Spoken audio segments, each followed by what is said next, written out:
আসসালামু আলাইকুম। সবাই ভালো আছেন? আ আমিও ভালো নাই। আমার ঠান্ডা জ্বর। আজকে প্রচুর শীত। প্রায় ১৫ দিন ধইরা আমার ঠান্ডা লাগছে ও জ্বরও আসছে। তো চা আর ডেনিস দিয়ে খাইতেছি। যেহেতু সকালে নাস্তা আমি খাই নাই। তো ভাবতেছি দোকানে গিয়ে খাবো। তো দুপুরও মনে হয় না যে আমি ভাত খেতে পারবো। কারণ বাসা থেকে কিছু খাবার আনি নাই। তো চা গরম, গরম চা ডেনিস খাইতেছি সকালবেলা।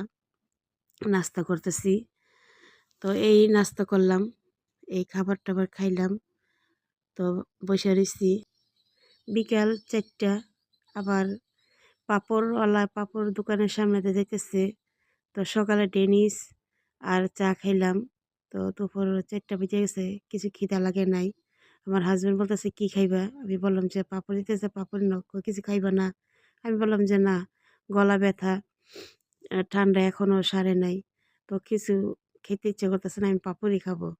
তো পাপড় নিলাম। এই পাপড় খাইতেছি। আর আমার একটা খাতা আছে, ওই খাতাগুলো দেখতেছি। আমার গলাটা প্রচুর ব্যথা, অসুস্থ, প্রায় অসুস্থ হয়ে গেছি।